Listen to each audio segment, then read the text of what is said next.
with the names of That's the correct. Yep. members? Yep. Commissioner Brew? Yes. Let's see, Martin Cooney is absent. Commissioner Shirk? Commissioner Watkins Davis? Present. Commissioner Wiley? Present. Commissioner Zaror? Commissioner Davis? Present. All right. Commissioner Finke? Here. Commissioner Roberson? And Commissioner Potter? Present. All right. We do have a quorum. Okay, Madam good. Vice Chair, if you'd like to begin. Yes. And I'd just like to know anyone whose name wasn't called, if you would just let us know that you're here. And I see that Sue Shirk is now on. So, hi, Sue. Hi. So if you are not on the commission or committee, if you would please just let us know that you're on. This is Mark- Austin Conley with the Independent Square Association. I'm on as well. Okay. Hi, Austin. Mark Randall with the city, Assistant City Manager. I'm Scannell, Community Development Director with the city. And Jeff Rogers with the Square.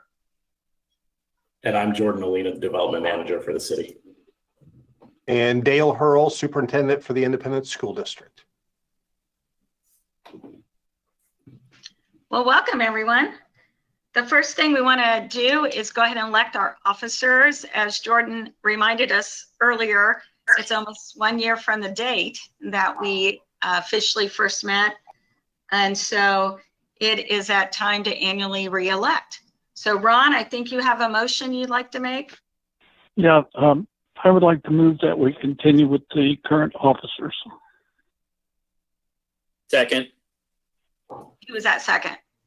Greg. Thank you, Greg. All right. So any discussion? All right. Jordan, how have you been doing votes via webinar? We can take a roll call. It will only take a second. That's Okay. fine. All right. Commissioner Brew? Yes. Commissioner Shirk? Yes. Commissioner Watkins Davis? Yes. Let's see. Commissioner Davis? Yes. Commissioner Finke? Yes. Commissioner Potter? Yes. And Vice Chair Wiley? Yes. And then I guess just do want to confirm, Dr. Hurl, are you here as the second school district vote, or are you just attending? Sorry, had to get to my mute button. I am just attending. That's how exciting my life is these days. That's fine. I just wanted to make sure I wasn't passing you over. So No, 2 nights in a row I get to be in a meeting with you, Dale. I'm just so happy. yeah, I understand that. It's Wednesday, Dale. Well, I'll still be at my office for a while. So All right. Well, it's nice to have you in any capacity. So next on the agenda is the Square project overview, and I believe Mark Randall is going to share that with us. Yes, thank you. It's a pleasure here. We've got a couple of people with the Square Association that are also on here that they could chime in if you have any questions about them and what they're planning to use these funds for. But the state law established the Community Improvement District as a tool for economic development. And a lot of historic downtowns have used this as a tool to revitalize their downtowns.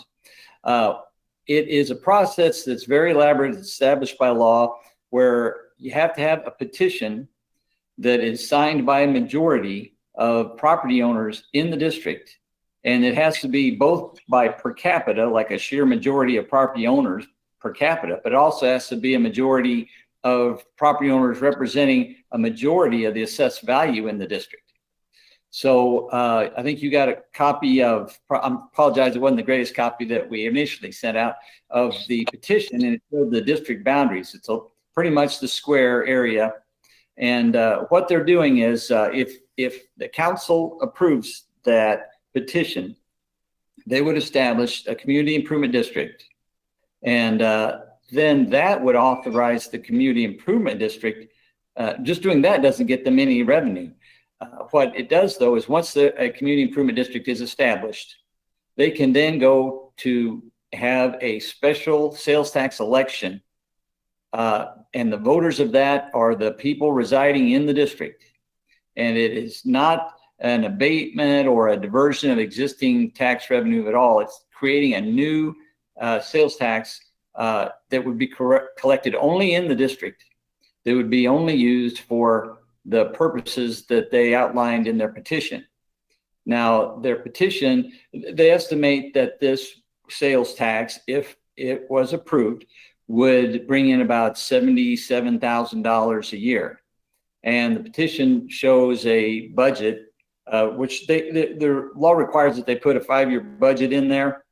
But reality is they would annually pass a budget and to reappropriate funds, and that needs to go to city council every year. But that kind of shows you, though, generally what they're thinking to do. And really what they're going to do with that $77,000 is they're going to do a number of improvements, like streetscape improvements, like benches and trash cans and banners, landscaping, this sort of thing. And then they're going to maintain those. So see, this is a real important component along with that square streetscape project that you know so much about and that we've talked about before, that if that square streetscape happens, you really want to be able to take it over the top and maintain it over time, and do the little extra things that really will make it. And you know, so often, you know, public projects, they'll do a landscaping component, but then it just sits there, it gets overgrown or it dies. It's, you know, terrible. So what you need is a group that's willing to maintain that going forward. So that's one of the things they would use this for. Plus, it can be used for artwork. It can be used for promotion and events on the square. They could also use it for facade improvement grant program, which may not be really necessary in this case here because there's another program available to them, but it still would be possible use of funds. But altogether, if they can get that sales tax passed, they would have a war chest, $77,000, to really help take the square over the top. So it's a fantastic thing in our view. And but the first step is to get the CID approved by the city council. And before the council will even consider that, they want to make sure that the EDIC has also had a chance to look at it and weigh in. It's very similar to the one that you looked at a year ago for Inglewood. It's almost identical. It's kind of the exact same usage, the exact same idea. So it's along the same lines, but this one is going to generate a bit more money because it is in the square. So anyway, that's it. You know, so if there's any questions about that, and like I said, we do have a couple of square representatives here too that can talk about it. Mark, this is Ron Brew, and I do have a question, a clarification. You indicated that when the tax vote comes up for that group, that only the owners residing in the district would be eligible to vote. Well, actually, it's not that exactly, because it wouldn't have to be property owners. It's just whoever is living in, a registered voter living in the district will vote in that election. They're the only ones that will vote. So property owners don't. So it's only sorry for cutting you off there. It's just the registered voters that live within the boundaries that are on that map that are within the petition are the only people that would be requested to vote on the topic. That's right. Oh, okay. Okay. So how many actual registered voters are there, Austin? I know you're one. I don't know the exact number. Last time we've actually been working on this for about 8 or 9 months or more. And when we first looked, the number was in the 30s. But obviously some of those townhomes that are included in the district on the north side of the square, a lot of those have sold in the last year. Okay. So we anticipate that number somewhere around 50 people. I mean, that's just a guesstimate. I don't know exactly where it'll fall. So that number will just kind of depend on where we're at the time that we request the vote. Okay, so it's the If we get to resident, that point. but it's not the property owners. Right. No, it's not the property owners, just it's registered voters. So, I mean, theoretically, if a property owner did reside within the district and was a registered voter, then absolutely they would be a voter on the rolls.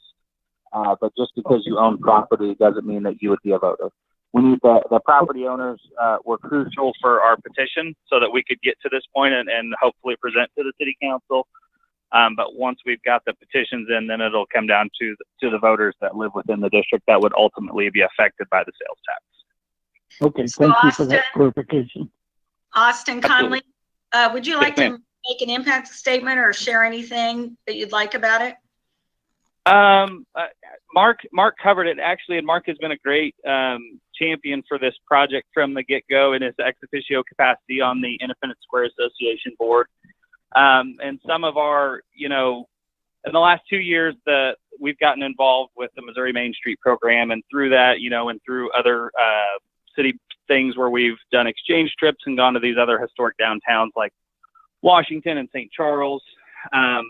As you start talking to these people about what they've done to, bring funds into their downtowns and redevelop them and do these, cool projects that they all have done over the last decade or two, the common denominator with all of them is they all had community improvement districts.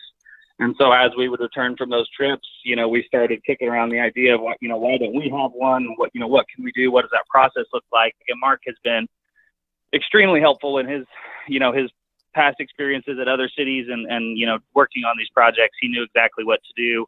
So he was extremely helpful in holding our hand to get to this point. But we think that it's incredibly important if we want to continue to move forward and make this downtown a nicer place, and continue to draw people to want to do business here and to live here and experience this really, really unique place. We think that this is one of several crucial pieces that we need to, as a community, come together and get done so that we can have a nicer downtown. Okay, thank you. All right, do we have any committee questions? Well, yeah, I have some questions, not from Mark's presentation, but I have some questions regarding the information we received from the applicant. Yeah, please go ahead. The first question I have it relates to items G, H, and I on the information sheet that we received. So does the area have to be designated as a blighted area? Yes, for the sales tax, yeah, it does have to be designated. And the area has already been designated blight from a blight study that was done a few years back. All right, is that blighted designation, well, first, does this preclude a TIF project that might take place within that area? There already is an existing square TIF, and Jordan and Tom know more about that than I do because that was created several years ago. But there already exists a square TIF, and it has more of a narrow focus. It's primarily for when I mentioned that they had other resources available to them for a facade grant program. That's what I was talking about. The square TIF is its main purpose is to do a facade grant program to encourage the property owners to really take their facades of their buildings over the top. A certain percentage, I think it's made 20%, Jordan, which can be used for public improvements, which has been done and will be done, in future too. But that's kind of a separate thing. It's not as flexible as the CID. It can only be used for those two things. Is it 20%, Jordan?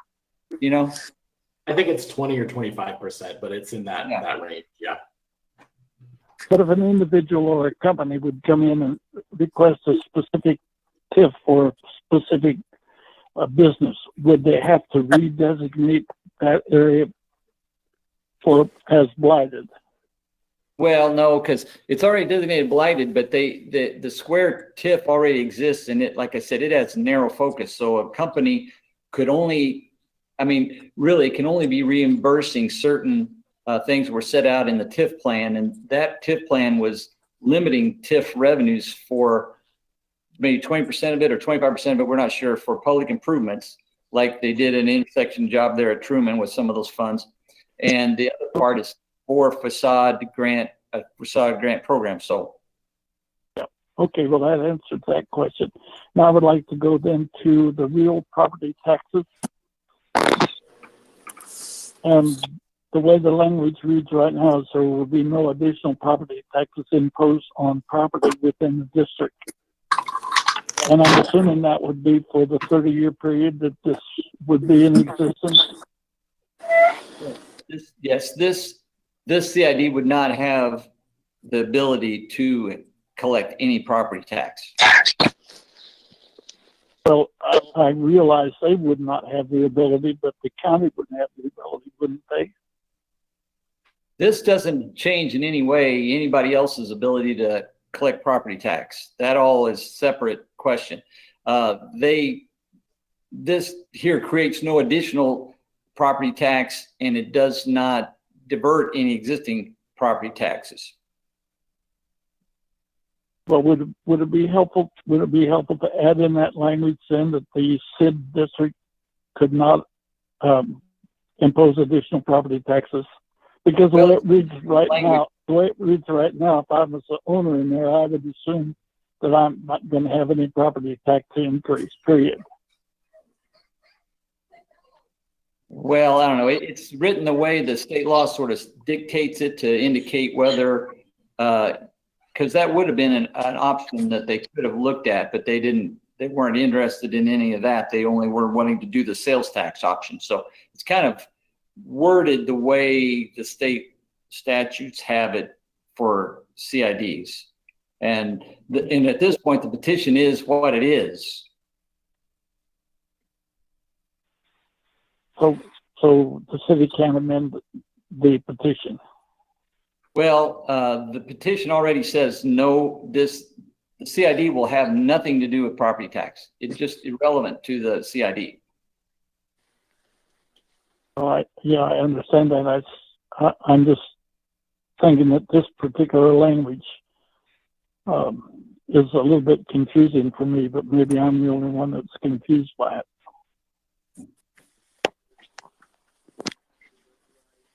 Ron, what's your concern with the language? Well, my concern is that if I were the school district, for example, I would maybe assume that none of that property would have any increased taxes for the next 30 years. Well, that wouldn't be I guess in the context of what we're talking about here for this particular petition, what we are petitioning for is strictly only relevant to sales tax. We would have the option, or we did have the option to do property tax or sales tax or both, and we chose sales tax. But the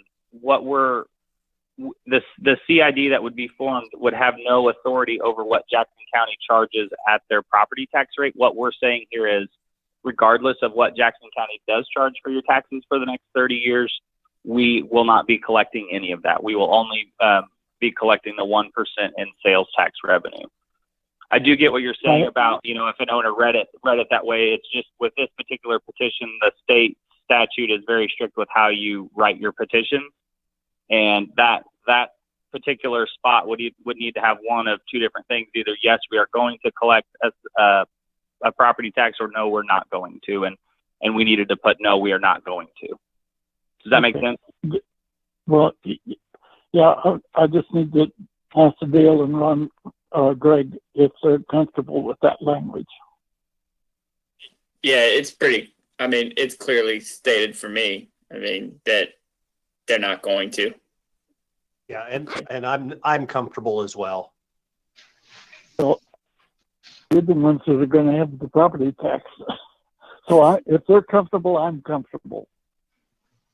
Right. Thank you, Ron. Any other committee questions?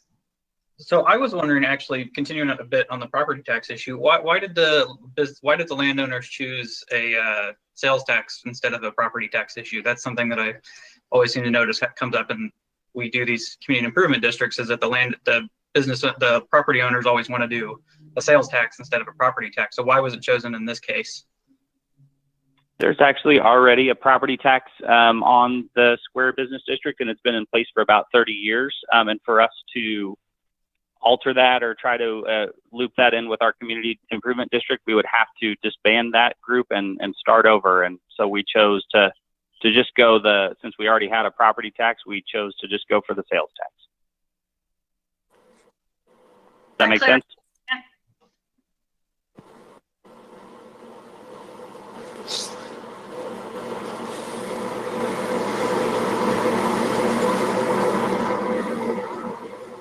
Wow, that was loud. Grant, did that answer your question? Yes, it did. Okay. Dan, you had a question?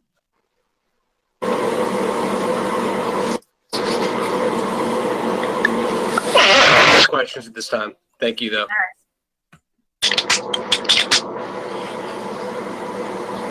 I think somebody must be rolling cement out on a road. That's what it sounds like. Committee, any other questions? Can we get some more specific information about what the funds are expected to be used for? Because the statements in the petition are pretty broad, and I just feel like that, that can be, that's just not something that the people of Independence typically like, is such a broad language when it comes to the use of tax funds. Absolutely. So go ahead, Lori. Sorry, I didn't mean to cut you off. I was going to say, my understanding in talking with the city council member for that area was really seeing a long-term maintenance opportunity. Keep flowers out and paint the benches, and that is really the vision that was painted for me when I had the same question about what does that mean, maintenance. But I'd love to hear from maybe Jeff Rogers and or Austin, if there was specific things you thought, wow, this money would help us go to maintain after the streetscape. Yeah, I think there's quite a few of those types of things that could take place.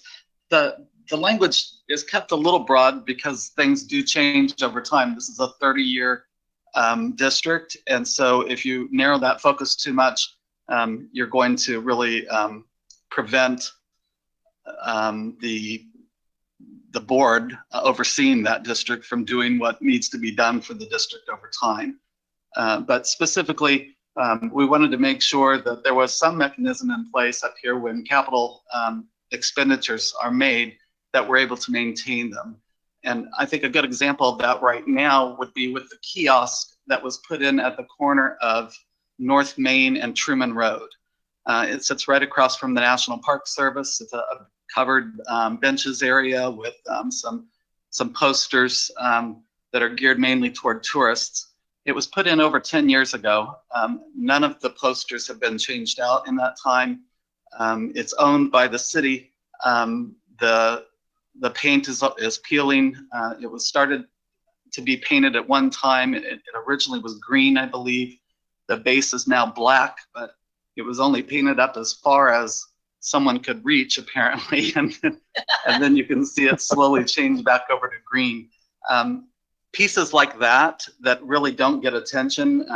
We understand it's hard for general fund dollars to get used in those places. But being able to maintain those, knowing that we have over 100,000 tourists that land in our district every year, we want, when they land here, for them to see a city that's proud of their heritage district, that would recommend other people come back to it because of its cleanliness, because of its maintenance, and because of the way that we've preserved our history in a modern way, in a way that people can still use it today, but that is respectful of its past. So, we specifically talk about that maintenance piece as a major piece. that would also go into, for example, replacing banners that are in the downtown. We've got a very large district compared to many of the historic downtowns that I interact with. And putting up the number of banners that are needed in our downtown, knowing that they, are outside 365 days a year. That's expensive to replace those, but they don't last long. Our current ones have been up, I think, about 5 years, and most of them are in need of repair or replacement. And those are large expenditures when it comes down to it. So having a place that's able to maintain those types of pieces that make our downtown look presentable, not only to our citizens, but also to our tourists, is important. Thank you, Jeff. Austin, anything to add to that? That was perfect. I'm not going to try to follow that up. All right. Hey. So I have that answers my question on that. But I have another. So it lists the sales tax as one of the sources of revenue, but it also lists other, including voluntary contributions and donations. And then it lists $500 for each of the years. What exactly is the source of that? How reliable is it? And where is that number coming from? That would probably be Jeff Rogers' question again, wouldn't it? Is that through the Square Association? Okay, go ahead. One of the neat things about the Community Improvement District statute is that it allows, as you like I said, sometimes they are property tax based or special assessment based, but this one's sales tax. But what it does is it allows exempt organizations can contribute to it. Like if it had been a property tax based one, city, school, county, churches would all be exempt. So they put a thing in there in the law saying that those organizations, if they want to, can make a voluntary contribution to the CID of whatever amount they want. Now, this one being a sales tax, it's really all coming from people buying things in the district. But still, it allows, it's a mechanism that would allow the city, for example, to say, well, we wouldn't mind supporting this on a voluntary basis. Maybe we would throw in $500. Or maybe the school would contribute a couple $100, or the churches or somebody else that would wanted to make a contribution, which ordinarily it's difficult for a taxing organization, to donate anything, city just can't give money away. But there actually is a mechanism to support a CID that if an otherwise exempt organization had property in that district and wanted to contribute to it, they could. So that $500 is sort of it may be a zero, it might be more. It's just sort of a holding something to placeholder there. Yeah, thank you for anybody that wanted to make a contribution, whether it was the city or anybody else. So that I read that as something that the Square Association might quote fundraise. So I might have been inaccurate in that, but was there discussion, I guess, Jeff, with the Square Association, maybe, putting together something related to the maintenance through the CID that would be an additional source of funds? Well, we would be a complementary organization, I guess, just as the tax benefit district would be. So we would definitely want to coordinate with all of those areas to make sure that there's no doubling up of expenditures in the area or having a disjointed way of approaching what's needed for the area. But as Mark stated, this line specifically is really about giving a place for some of our non-contributors to be able to contribute. Okay. So, should we reach out to a church? Should we reach out to a nonprofit in the area that would like to put some money into maintaining the place where they reside as well?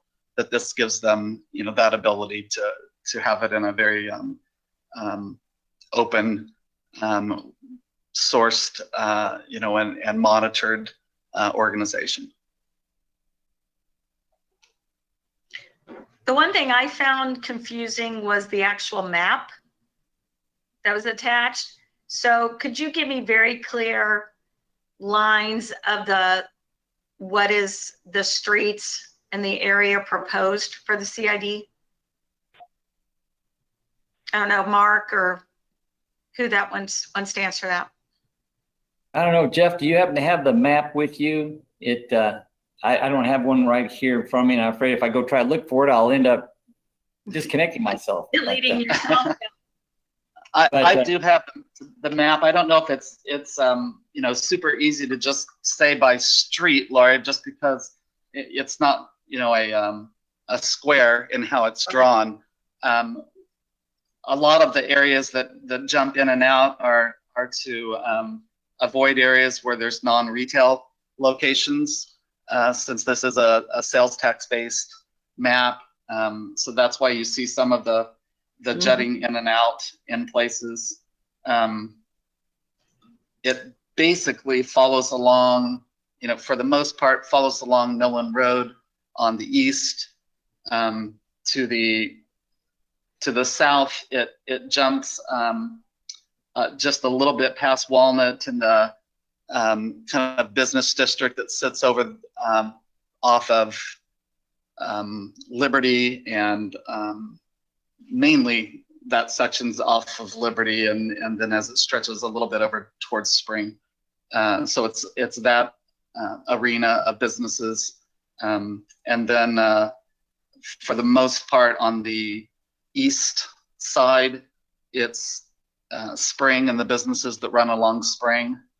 And again, it jumps around there a little bit because of additional retail space that is in some areas and is not in others.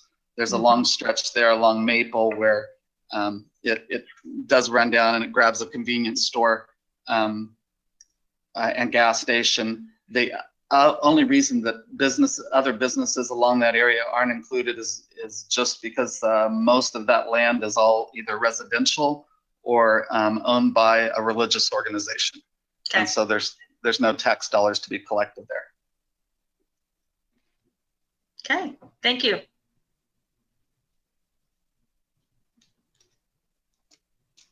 All right, any other discussion?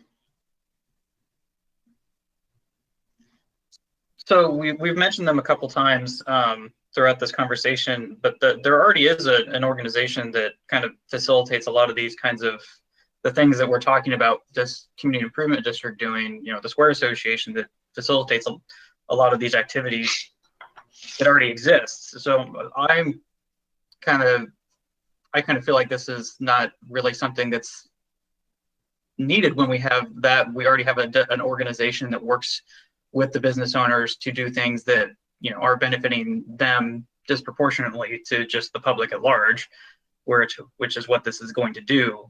So why do we need this in addition to the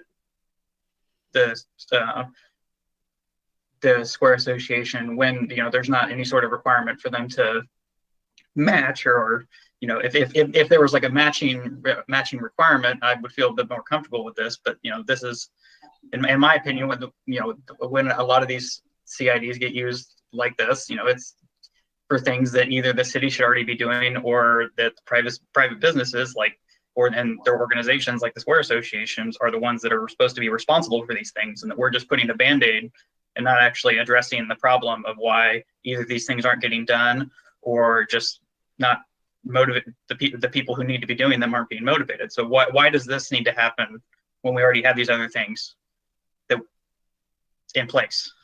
Well, let's first make sure we understand what the Square Association is. The Square Association is a not-for-profit organization that is 100% of our funds raised are monies that we raise through events. And we do put all of our dollars back into the Square, absolutely. But having every downtown that we work with, we're a part of the Missouri Main Street organization, which is also part of the National Main Street organization. And one of the areas, as we get evaluated yearly, that we rank low on is our organization, and our downtown is almost primarily funded by events. and almost every successful historic downtown has sources of funding like a CID to make sure that it's not all an event-based funding source. And a good reason for that would be our current year. Our major fundraisers for the Independent Square Association have had to be canceled. And there's no going back to retrieve those funds. Wine and Brew Walk that date is passed and won't happen. Our Square Table Gala, that is also canceled, and so that won't happen. And so when you rely only on events to fund an organization, that organization and that area can be in dire standing, as our national association has let us know, and as the state association has let us know. And this also, our association primarily, does work to fund their members or their partners within the area, and so we do a lot of things to draw traffic up to the square. This type of funding would allow for visitors to help maintain the place that they come visit. I think that's an important piece of this type of a funding mechanism, that it doesn't impose the tax only upon residents of the city, but it lets visitors that come into our community also help to fund and maintain that area that needs that maintenance. Isn't the Square Association totally voluntary? Yeah, partnership in the Square Association is voluntary.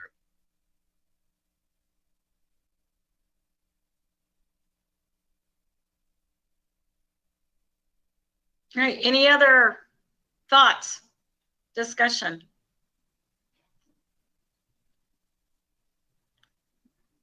Mark, if you would, let's say we have an action tonight to move this forward to the council. I like dealing with the elephants in the room.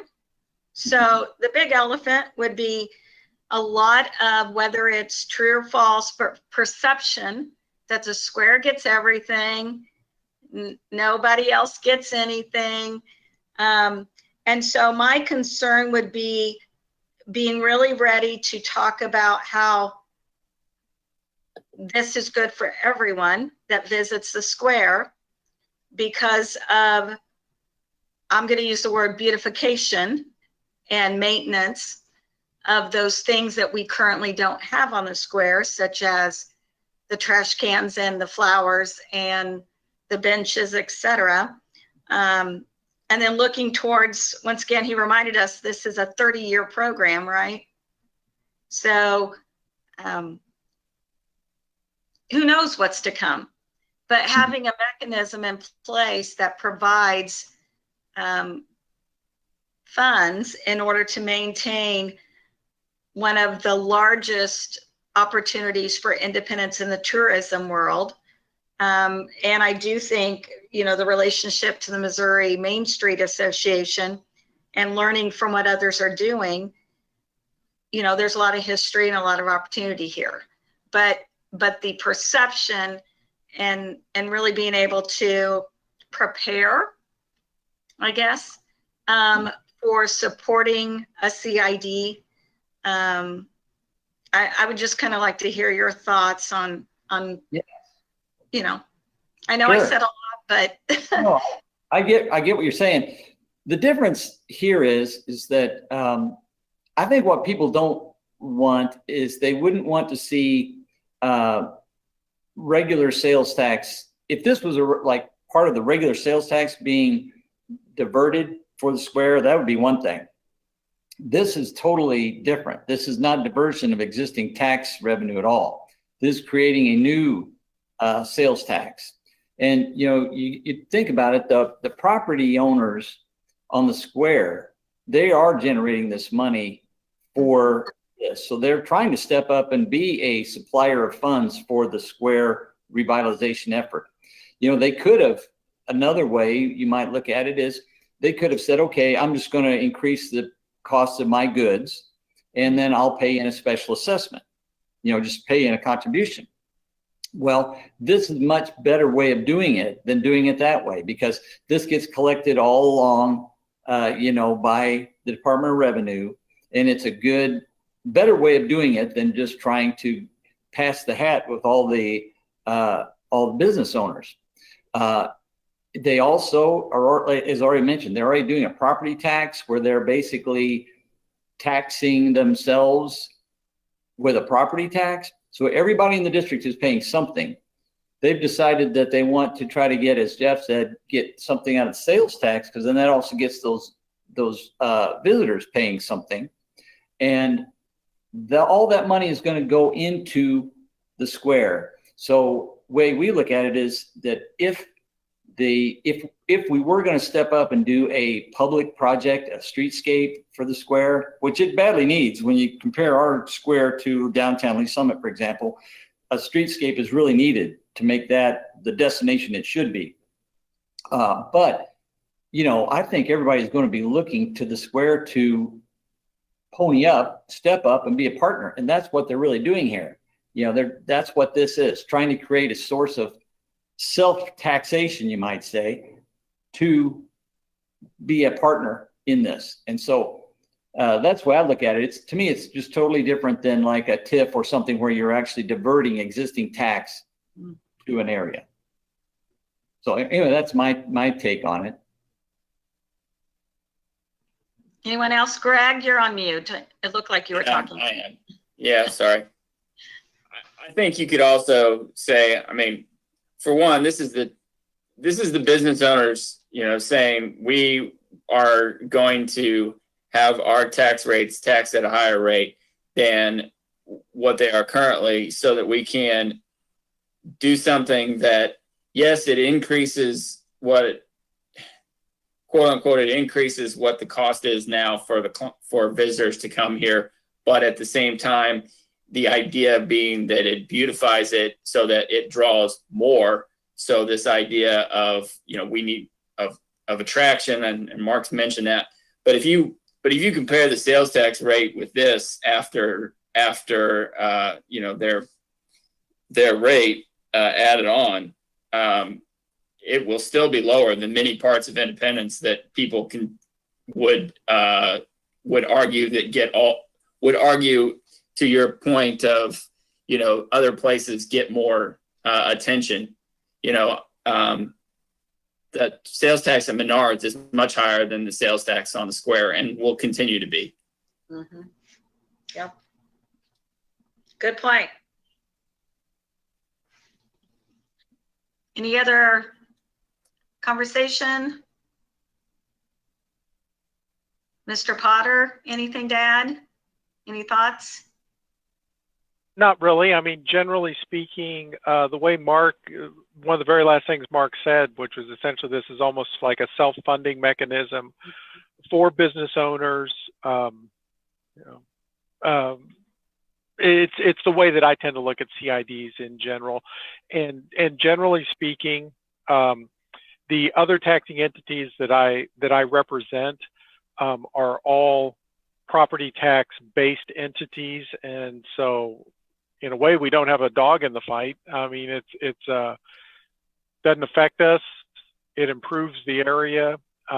Theoretically, it can improve the area to create residual increases in property values in the perimeter, which would be a good thing for schools and for libraries and mental health districts and so forth. So yeah, nothing to say. Generally speaking, I'm in favor of these. Okay. Sue, we haven't heard from you. Anything to add? Oh, I've been patiently listening and agreeing with a lot of what's said. So I really don't have any other questions. I know that there are a lot of organizations or other places have these CIDs, and I hope that this will do what we want it to do.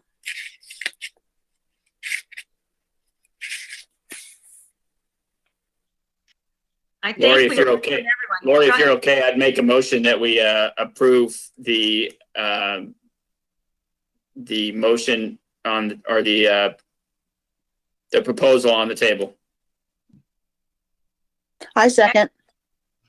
Sue seconds. That motion should be to recommend to the city council that they approve it, right? That is correct. Our recommendations go to the city council. Is that correct? Yes. Yes, that's right. Thank you. So Jordan, could you give us the wording, the proper wording of what that motion is? Oh, it's just that the Independence Economic Development and Incentives Commission is recommending approval of the Independence Square CID to the city council. Okay. First by Gregory and seconded by Sue. All right. If you guys are ready for roll, I will do that. Yeah, let's go with roll call. Okay. Commissioner Brew, Yes. Commissioner Shirk, Yes. Commissioner Watkins Davis, No. Commissioner Wiley, Yes. Commissioner Davis, Yes. Commissioner Finke, Yes. and Commissioner Potter. Yes. The recommendation is approved. All right. I believe that's all that was on our agenda, correct, Jordan? That is correct. All right. So thank you for your time. Thank you for the information. And when will this be presented at a city council meeting? Do we know the date? Yeah, there'll be a public hearing on July 20th, and first of 2 readings, and then it'll be voted on, unless they do something else. It'd be final vote on August 3rd, I believe, is what we're, I think, right? But the public hearing, I know, is on July 20th. Okay, perfect. All right, thank you so much. And if that's it, have a wonderful evening and stay safe. Thank you. Thank All you. right.